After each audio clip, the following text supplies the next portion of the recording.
Bonjour, bienvenue. Bienvenue à cette dernière conférence de l'après-midi où là on va parler, ce matin on a parlé mode d'emploi et de la vente sur plan, cet après-midi vertu écologique des logements neufs. Et là on va parler d'investissement locatif.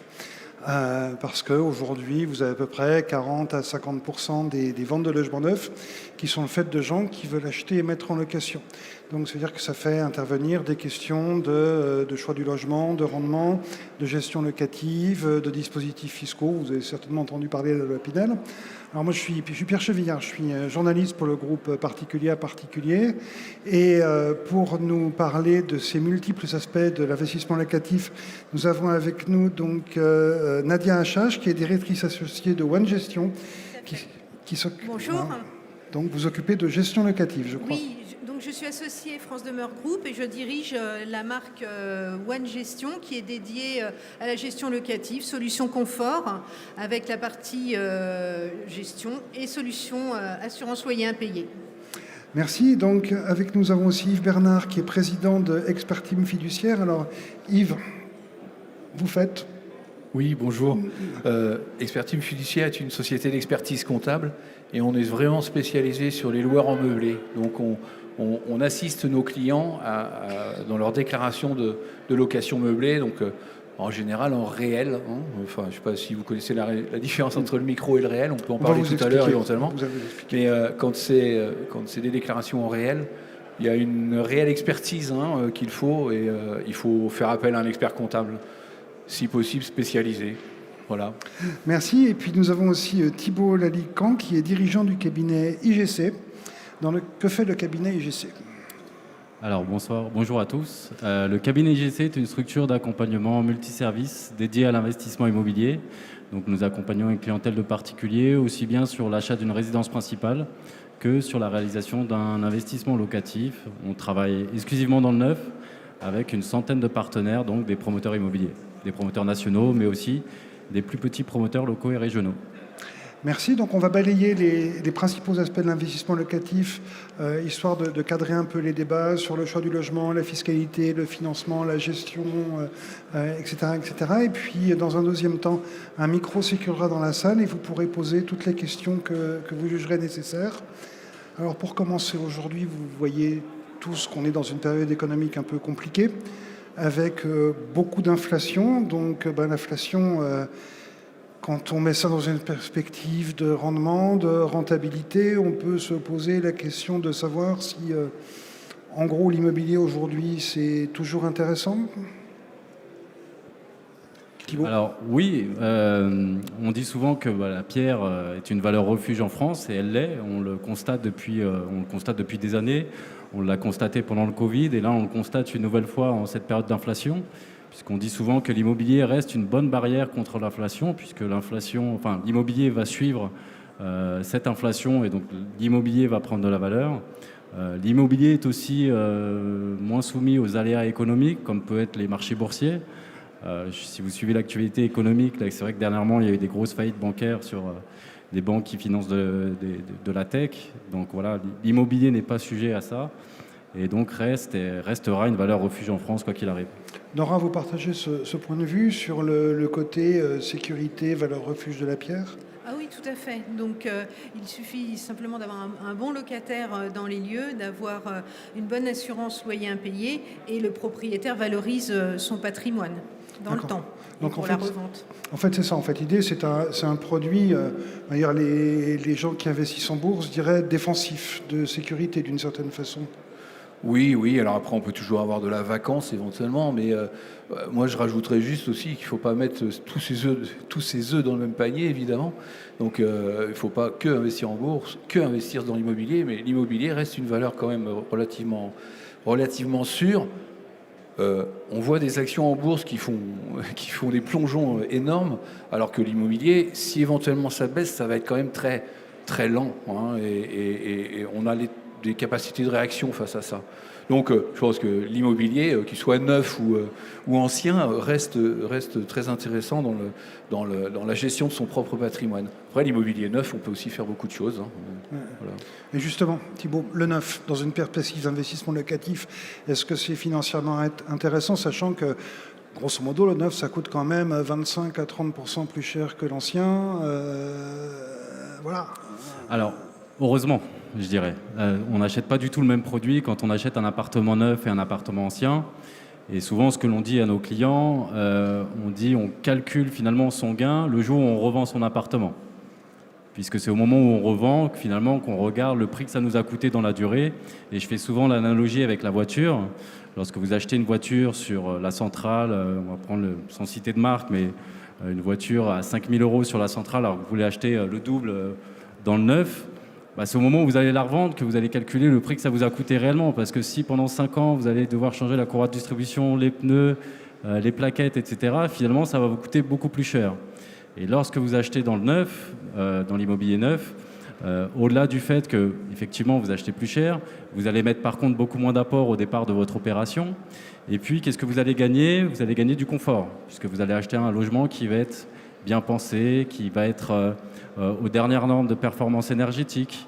Vous allez acheter un logement avec des normes de sécurité, des normes qui vont répondre aux personnes handicapées. Donc tout ça, c'est quand même des éléments importants. Vous allez acheter aussi de la sécurité, parce que vous allez acheter un appartement qui va être sous garantie. Vous avez une garantie biennale sur tous les équipements de l'appartement et une garantie décennale sur tous les éléments indissociables, tout ce qui est fondation, toiture, partie commune. Et puis vous avez des avantages financiers également à l'acquisition. Pour la résidence principale, que ce soit de la TVA réduite ou du prêt à taux zéro. Et pour l'investissement locatif Pinel, donc la réduction Pinel ou Pinel Plus. Merci. Et donc, sur ce côté sécurisé, est-ce que c'est vraiment ça qu'il faut viser ? Est-ce qu'on peut... On entend souvent parler, par exemple, de bulles spéculatives dans l'immobilier, avec des gens qui achètent, qui revendent, qui ont des rendements mirobolants. On voit aussi, par exemple, sur les réseaux sociaux, des jeunes gens qui vous expliquent qu'ils sont devenus rentiers avec l'immobilier et que c'est très facile. Il suffit pratiquement de claquer des doigts pour vivre de ces rentes avec des appartements à Paris, à Nice ou à Brest. Oui, donc là, ils vous vendent un petit peu du rêve. Hein. C'est vrai qu'après le Covid, tout le monde veut un peu faire de l'immobilier et faire rêver. Un investissement locatif, il faut qu'il soit sécurisé et il faut que le propriétaire ait une assurance loyer impayé, qu'il ait un gestionnaire qui s'occupe de son patrimoine, qu'il ait un virement chaque mois et qu'il s'occupe de rien, que la partie administrative, fiscale, juridique, que les rapports avec le locataire soient gérés par un administrateur de biens. Et pour vous, on peut devenir rentier avec l'immobilier ? Alors, oui, on peut. On va dire oui, on peut, mais non, ça demande un investissement dingue. Et effectivement, ce qu'on peut voir sur Internet avec devenir rentier en moins de 2 ans ou 3 ans ou 5 ans, c'est à mon sens un peu du n'importe quoi. Mais ça suppose en plus qu'il faille bosser comme un dingue. Hein. Je veux dire, vous avez toujours des locataires qui vous appellent en pleine journée ou même le soir parce que la chaudière est en panne. Donc il faut gérer tout ça, c'est complètement fou, quoi. Enfin, et si vous multipliez les investissements, vous allez avoir ça X fois. Donc faut pas rêver des investissements, déjà des investissements qui se payent tout seuls. C'est quand même très rare. Quand je dis qu'ils se payent tout seul, évidemment que si on a acheté cash, c'est déjà payé. Mais qui paye l'emprunt, par exemple, tout dépend de l'apport qu'on peut faire initialement.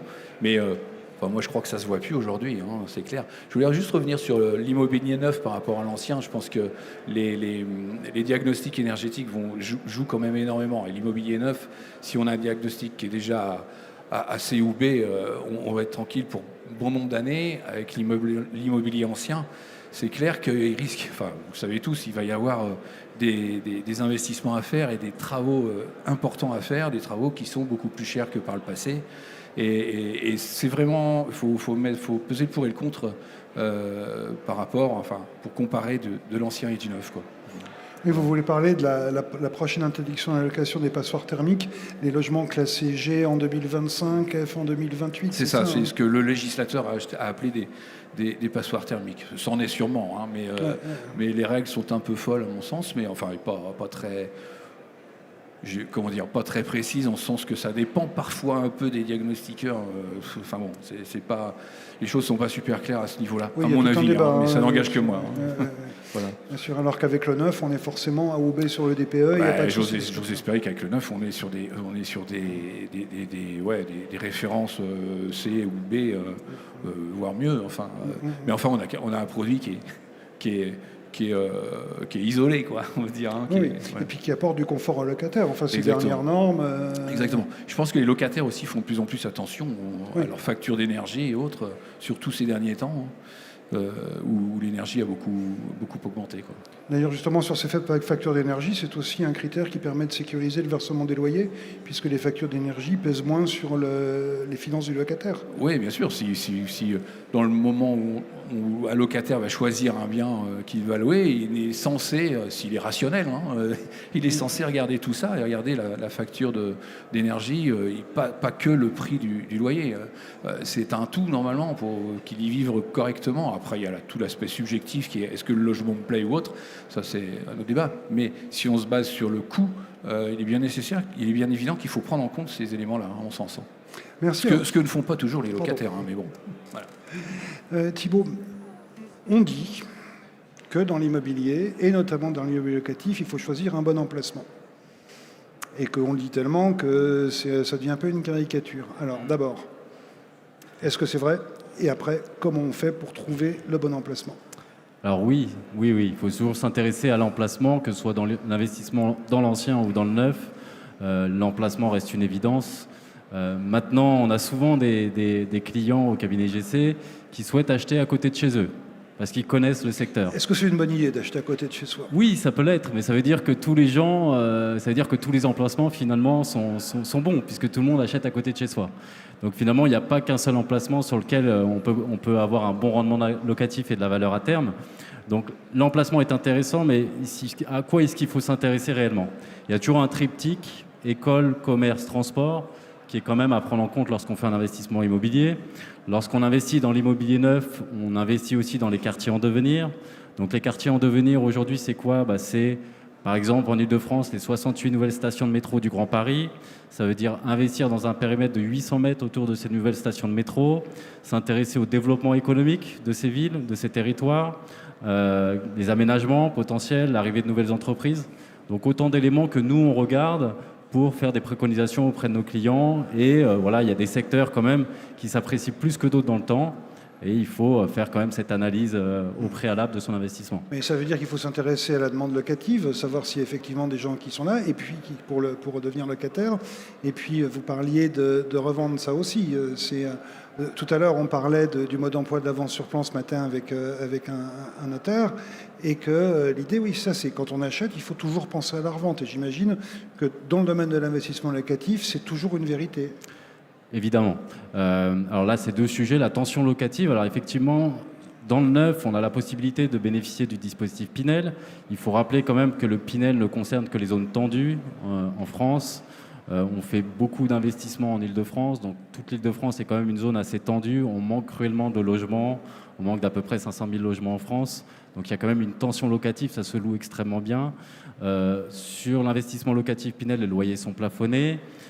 Donc les loyers sont attractifs souvent par rapport au marché. On est sur du neuf. Aujourd'hui, les gens quand même recherchent du neuf principalement, et surtout sur la cible de locataires, puisqu'on a une cible qui est plutôt jeune, puisque quand on avance dans l'âge, effectivement, on devient propriétaire. Et au sujet de la revente, bien sûr, lorsqu'on fait un investissement, c'est la même question un peu que l'emplacement. Lorsqu'on achète à cet emplacement, on achète parce qu'il y a une tension locative, mais aussi parce qu'on pense qu'à la revente, on va pouvoir faire une potentielle plus-value, même si on ne peut jamais l'anticiper et la prévoir. Mais quand on achète en amont de l'arrivée de nouveaux transports, sur des nouveaux écoquartiers, puisque c'est l'avantage du neuf, c'est qu'aujourd'hui, on repense la ville autrement, on va mixer les usages et on va mixer les occupants.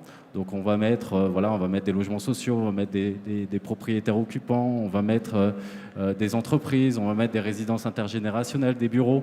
Et donc tout ça, finalement, on se rend compte que ce sont des vraies réussites. On a plusieurs exemples en Ile-de-France où voilà, ces quartiers vivent bien, les gens achètent, réachètent dans ce quartier-là. Donc quand on s'intéresse à tous ces éléments, finalement, on est sûr de faire un investissement gagnant. Oui, c'est-à-dire que sur le Pinel, comme on a un produit qui est performant, économe, confortable, avec un loyer attractif, a priori, on n'a pas de vacances locatives.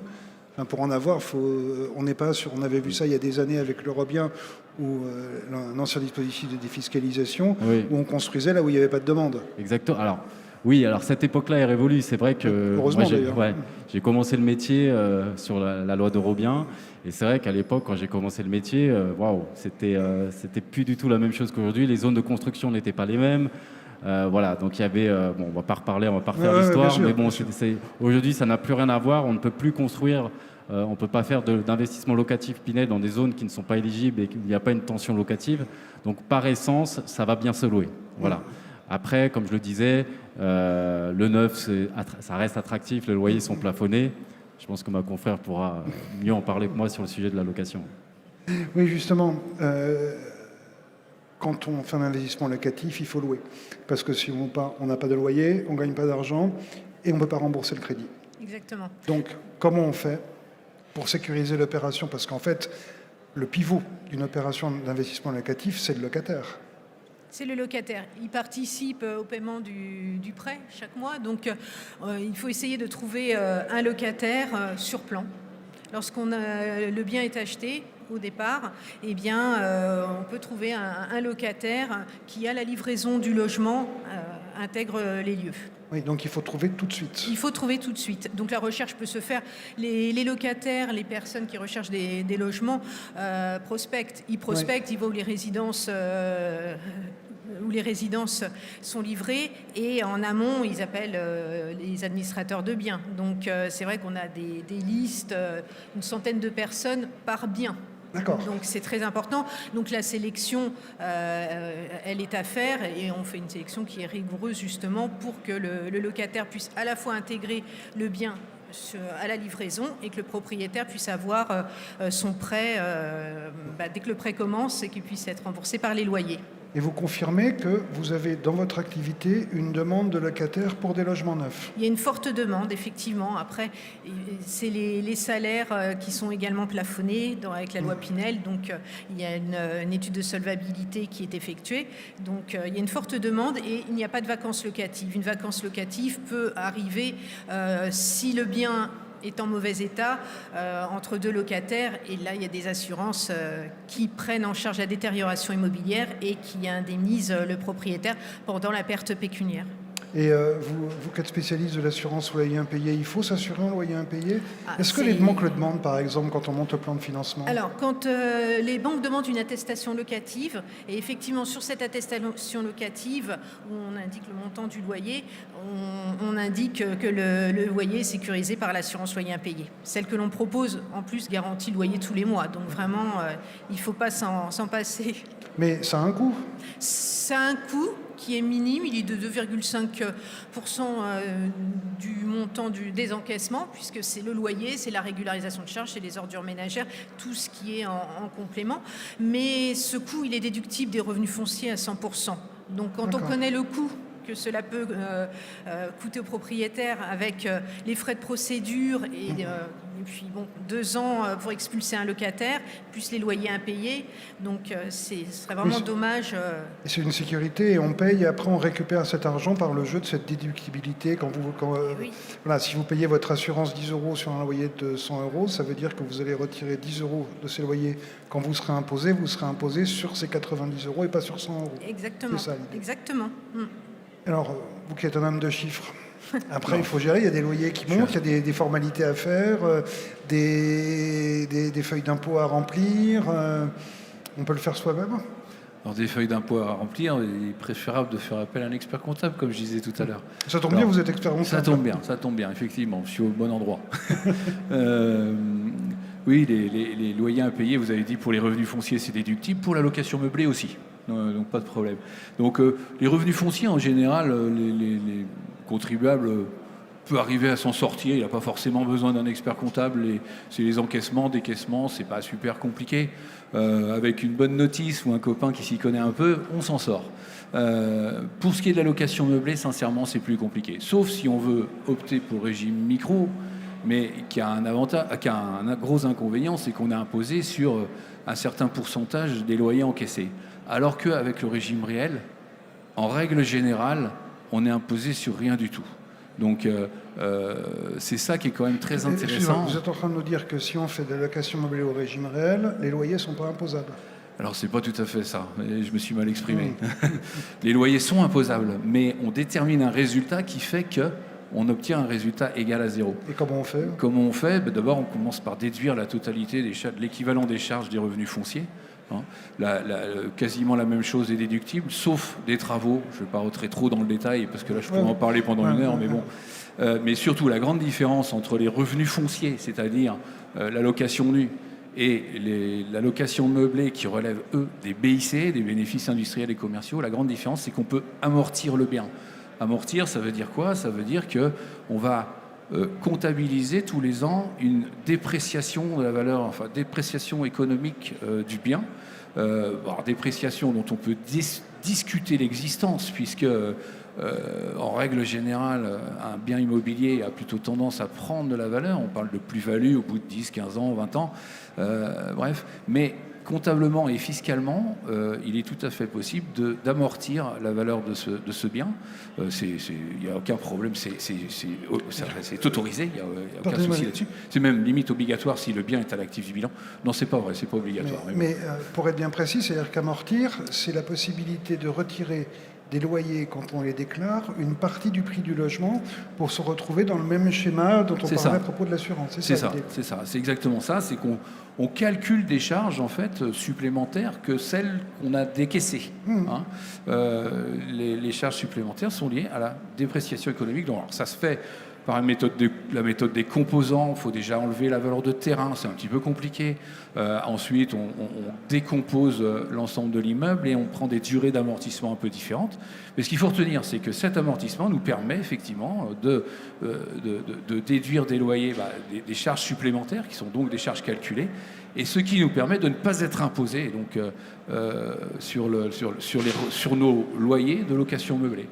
Donc c'est super intéressant, et pour ça, vraiment, faut s'accompagner d'un expert comptable, parce que vous avez des notions, par exemple, qu'est-ce que je fais sur les frais d'acquisition d'immobilisation, c'est-à-dire les frais d'acquisition, c'est-à-dire les frais de notaire, frais d'agence éventuels, lorsque j'achète mon bien.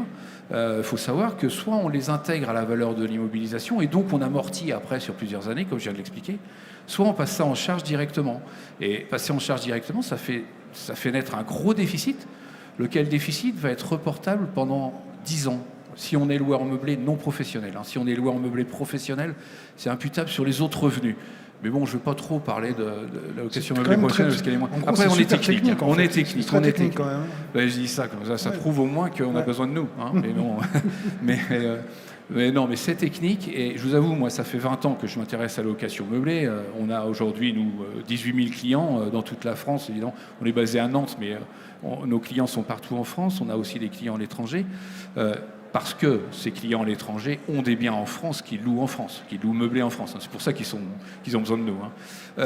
Donc, je vous dis, ça fait 20 ans que je m'intéresse à ça, et il y a des sujets sur lequel on a encore des discussions. Je veux dire, les textes ne sont pas clairs, il y a des interprétations à avoir, et on peut avoir des débats entre professionnels sur ce sujet-là. Donc, que ce soit sur les charges sociales, que ce soit sur les notions de réduction d'impôts, de frais de compta, il y a plein de choses sur lesquelles on peut encore se poser des questions. Donc, il faut bien savoir s'entourer.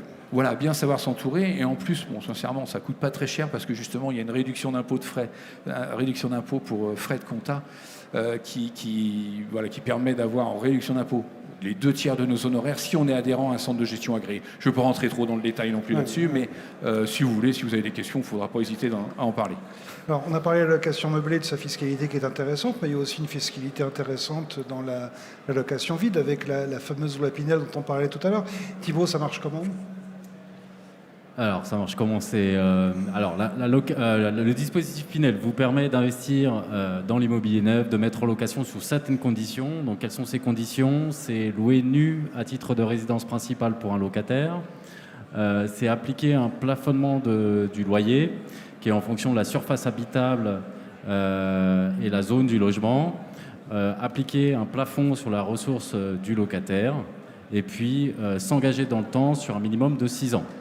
Voilà, qui peut être prorogé 2 fois par période triennale, donc on peut aller jusqu'à 9 ans et ensuite 12 ans. Et si vous respectez ces conditions, vous pouvez donc bénéficier d'une réduction d'impôt. Donc il y a 2 dispositifs aujourd'hui en vigueur actuellement. Vous avez le Pinel qui a été dégradé en 2023 puisqu'aujourd'hui on a 15%, si je parle sur 9 ans, c'est 15% de réduction sur 9 ans et 18%. C'est 15% du prix du bien qui est reversé par le fisc. Exactement. Sur 9 ans. Sur 9 ans. Et on maintient en Pinel Plus la réduction d'impôt que l'on avait l'année dernière, à savoir 18%. Mais pour être éligible en Pinel Plus, il faut que le programme respecte certaines conditions. C'est-à-dire, en gros mots, parce qu'elles sont assez complexes. Oui, alors pour simplifier, on va dire qu'il y en a 3. La première, il faut que le programme soit situé dans un quartier prioritaire de la ville. La deuxième, c'est qu'en termes de performance énergétique, il faut qu'elle respecte des standards élevés en termes de performance énergétique, donc supérieurs au programme 9 classique. Et troisième condition, il faut que les surfaces habitables respectent un minimum. On est sur des studios minimum de 28 mètres carrés, des 2 pièces de 45 mètres carrés, des 3 pièces de 62 mètres carrés, avec un minimum sur des surfaces annexes également. Il faut qu'elles aient toutes des balcons de minimum 3, 5 et 7 mètres carrés, et une double orientation pour les 3 pièces. Donc c'est vrai qu'il y a quand même beaucoup de restrictions. Et le choix est donc beaucoup plus limité pour nos clients investisseurs qui veulent faire du Pinel Plus. On a à peu près, je pense, un programme en Pinel Plus, parce que travaillant avec toute l'offre de marché neuf, on a à peu près à disposition un programme en Pinel Plus pour peut-être 30 programmes Pinel. Ouais. Le choix est vraiment limité encore. Ouais. Et donc c'est ça, en fait, l'idée, c'est que vous avez un avantage fiscal plus important si on a un programme qui est plus performant, plus écolo, avec des logements plus grands. Tout à fait. Et donc forcément, les prix d'acquisition, comme on est sur des grands 2 pièces, des grands studios... C'est plus cher. Un peu plus cher, voilà. Un peu plus cher. Tout à fait. Et si on arrive à en trouver, ça vaut le coup ou c'est vraiment... Oui, bien sûr. Alors, encore une fois, il faut étudier programme par programme, étudier les emplacements. Donc, il n'y a pas que, je dirais, le rendement qu'il faut étudier. On achète avant tout un bien. Donc, oui, il y a plein de critères à étudier. Donc, il faut s'intéresser au programme. Nous, on s'intéresse aussi au promoteur. On s'intéresse à son historique, à la qualité de construction.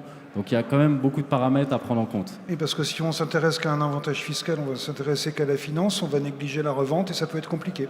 Exactement. Et on vit dans une époque aujourd'hui où sur YouTube, on entend beaucoup de choses pour devenir rentier dans l'immobilier. Mais certains oublient qu'il y a beaucoup de paramètres à prendre en compte lorsqu'on investit dans l'immobilier et on peut avoir de très mauvaises surprises. Merci.